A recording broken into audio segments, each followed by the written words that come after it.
এরকম একদম আপনারা পারফেক্ট বানিয়ে নেবেন। দেখি একটা তুলে দেখুন এরকম। বন্ধুরা আমি এখানে ছানার জন্য আমি 1 লিটার দুধ নিয়েছি। তো দুধটা এখন আমি ফুটিয়ে নেবো ভালো করে। ফোটানোর পরে আমি ছানাটা কাটাবো। তো আমি কীভাবে ছানা কাটাচ্ছি আপনারা দেখুন। তো প্রথমে ভালো করে দুধটা ফোটাতে হবে। তো আমি দুধটা এখন ফুটিয়ে নেব। দেখুন বন্ধুরা দুধটা ফুটে গেছে, একদম ফুটে গেছে। তো আমি এখন আঁচটা একদম কমিয়ে দেবো, স্টিম করে দেব। দিয়ে একটু নাড়তে থাকার পরে আমি এখানে দেব পাতিলেবু রস বের করে রেখেছি। পাতিলেবু রস দেবো আর নাড়তে থাকবো। এরকম দিয়ে দিলাম। দিয়ে এখন আমি এরকমভাবে নাড়বো। আর অলরেডি এটা দেখুন ছানা কাটতে শুরু করে দিয়েছে। ছানা কাটা শুরু হয়ে গেছে একদম। এটা একটুখানির মধ্যে টোটাল পুরোটাই ছানা হয়ে যাবে। যদি দেখছেন ছানা কাটতে দেরি হচ্ছে তাহলে একটু বেশি করে লেবুর রস। এখন বন্ধুরা একদম পুরোটা ছানা কেটে গেছে, দেখছেন একদম ছানার উপরে জল হয়ে গেছে আর ছানাগুলো উপরে ভেসে গেছে। তো আর একটুখানি এইভাবে নাড়ানাড়ি করে আমি নামিয়ে নেব।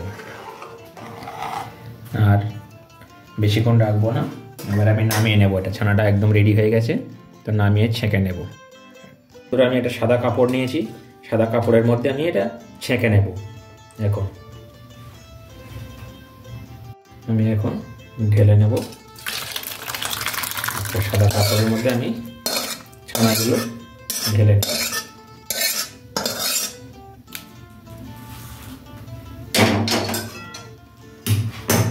নিয়ে বন্ধুরা আমি ছেঁকে নেওয়ার পরে এটাকে আমি জল ঝরানোর জন্য বেশ কয়েক ঘন্টা রেখে দেব। এইভাবে এটাকে বেঁধে জল ঝরানোর জন্য বেশ কিছুক্ষণ এইভাবে আমি রেখে দেবো, তাহলে জলটা ঝরে যাবে। আর বন্ধুরা এই ছানার জলে একটা মিষ্টি হয়, আমি সেই মিষ্টিটা আপনাদেরকে বানিয়ে দেখাবো, এখন বলবো না। এই ছানার জল দিয়ে কিন্তু একটা মিষ্টি হয়, সেটা আমি বানাবো। এইভাবে জলটাকে ফেলে দেব। বন্ধুরা দেখুন মোটামুটি মাখিয়ে নিয়েছি। আর আমি একটু দিয়ে দেব বেকিং পাউডার, একটুখানি দেবো, একদম অল্প করে দেব, বেশি দেব না, একদম অল্প করে একটুখানি দিলাম। না দিলে এটা আবার ফুলবে না। তো আমি একদম একটুখানি দিলাম। আর বন্ধুরা মাঝে মাঝে একটু করে করে ময়দা এর সাথে পাইল দেবেন, একদম অল্প দিয়ে এইভাবে মাখাবেন। বেকিং পাউডার বা বেকিং সোডা বা খাবার সোডা আপনারা দিতে পারেন, যেটা থাকবে সেইটা আপনারা দেবেন। এইভাবে ভালো করে মাখাবেন, এইভাবে একদম মোলায়েম হয়ে যাবে। এইভাবে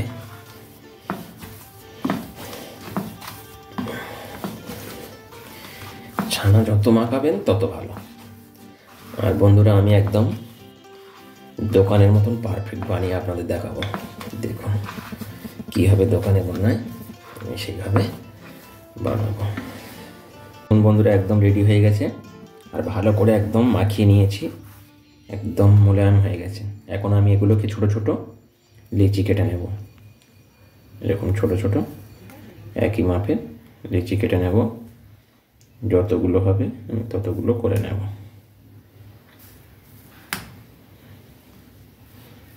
এইভাবে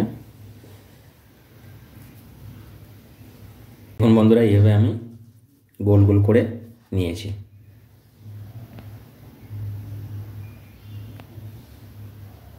এইভাবে আমি গোল গোল করে নিয়েছি। তো এবারে আমরা চলুন রসে এটা দেব, গুড়ের রসের মধ্যে। তো কীভাবে দিচ্ছি দেখুন বন্ধুরা, দেখুন এরকম হয়ে গেছে একদম ছানাগুলো। তো আমি এখন ছানাটাকে ভালো করে মেখে নেব। তো ছানাটা এখন আমি একটা এরকম কাঠের একটা পিঁড়ে নিয়ে নেবেন, বা কাঠের একটা এরকম পাটা নিয়ে নেবেন। নিয়ে কিন্তু কাঠের পাটাতে ছাড়া হবে না, কাঠের পাটাতে এরকমভাবে আপনারা মেখে নেবেন। কাঠের পাটা ছাড়া মাখা কিনতে হবে না বন্ধুরা। তো এইভাবে মাখতে হবে ভালো করে, এইভাবে মাখতে হবে।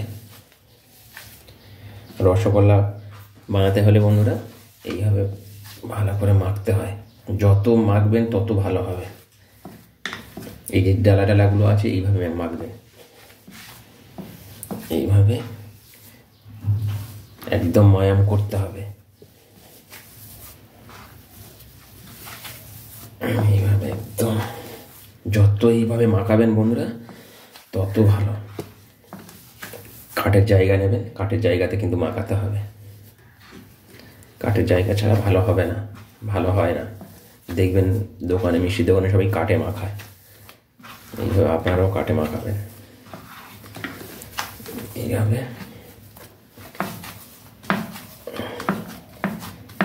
এইভাবে মাখাবেন আপনারা। বন্ধুরা এখানে আমি পিওর গুড় নিয়েছি 500 গ্রাম। এটা খুবই মোটা আছে, কিন্তু এটাকে পাতলা করতে হবে, জল দিয়ে কিন্তু পাতলা করে ফোটাতে হবে না, কিন্তু ফোটালে মিষ্টিগুলো ঠিক ভালো হবে না। দেখবেন যখন মিষ্টি দোকানে আপনারা খান দেখবেন একদম রসটা কিন্তু পাতলা থাকে। এই মোটা গাঢ় রসের মধ্যে কিন্তু মিষ্টি দিলে হবে না, আপনারা জল দিয়ে পাতলা করবেন। বন্ধুরা আমি প্রথমে একটু জল দেব, জলটা গরম করে নেব, বেশি জল দেবো না, অল্প দেবো, যেহেতু আমার গুড়ের শিরাটা পাতলা করতে হবে। আর এই জলের মধ্যে আমি দিয়ে দেবো এখন কয়েকটা এলাচের দানা দিয়ে দেবো। আপনারা চাইলে গোলাপ জলও ব্যবহার করতে পারেন। দেখুন আমার জলটা ফুটে গেছে, আর আমি এখন দিয়ে দেবো এখানে, আমি 500 গ্রাম বেশি একটু গুড় নিয়েছি, গুড়টা দিয়ে দিলাম।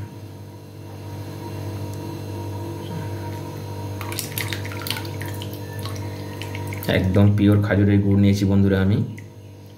জল কেন দিলাম, আপনারা হয়তো বলতে পারেন যে এই মোটা গুড়ের মধ্যে কেন হবে না। হবে না বন্ধুরা, মোটা গুড়ের মধ্যে দিলে রসগোল্লাগুলো ঠিক হবে না, ফুলবে না, আর একটা মোটা গ্রেভি তৈরি হয়ে যাবে, মানে বাজে একটা।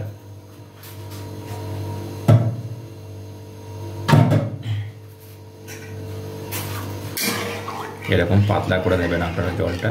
আপনারা যদি চান যে বেশি করে মিষ্টি খাবেন তাহলে এর মধ্যে আপনারা চিনি অ্যাড করতে পারেন, কিন্তু আমি চিনি দেব না, তাহলে গুড়ের যে গন্ধ সেটা নষ্ট হয়ে যাবে। এটা একদম ফুটিয়ে নেব। আর বন্ধুরা দারুণ একটা গন্ধ ছাড়ছে, একদম পিওর খাজুরের গুড় আমি নিয়ে এসেছি। বন্ধুরা গুড়টা কিন্তু ফুটতে রয়েছে, এরকম জল ফুটবে টকবক টকবক করে। তারপরে আপনারা এরকম এই রসগোল্লার এই গোলগুলো এরকম ছাড়তে থাকবেন, দেখছেন কিরকম ফুলে যাচ্ছে, এরকম ছাড়তে থাকবেন। কিন্তু হিট যত হিট হবে তত ভালো, একদম হিট কমাবেন না, তাহলে কিন্তু রসগোল্লার সাইজ কিন্তু ছোট হয়ে যাবে আর ভালো হবে না, খেতে ভালো লাগবে না। এইভাবে সবগুলো দিয়ে দেব, দিয়ে একদম হাই হিটে এটাকে ফোটাতে থাকবো এই গুড়ের মধ্যে।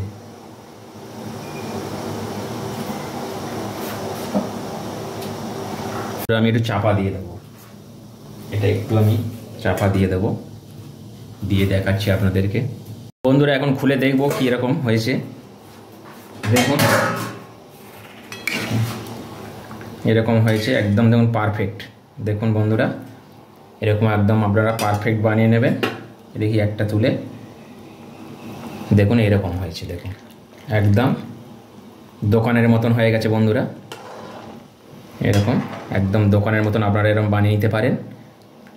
তবে বন্ধুরা আপনারা খাবার সোঁটা বা বেকিং পাউডারটা একটু বেশি করে দেবেন, তাহলে আরও বেশি করে ফুলবে। আমারটা একটু কম হয়ে গেছিলো দেওয়া, তাও দেখুন কি দারুণ হয়েছে, দেখুন একদম এরকম হয়ে গেছে। তো বন্ধুরা আমি এখন বন্ধ করে দেবো। আর বন্ধুরা আমার রেসিপিগুলো কেমন লাগছে প্লিজ আমাকে কমেন্টের মাধ্যমে জানাবেন।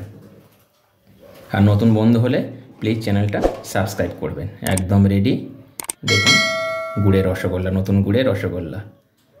ফাটাফাটি এটা ঠান্ডা হলে আমি নামিয়ে নেব বন্ধুরা।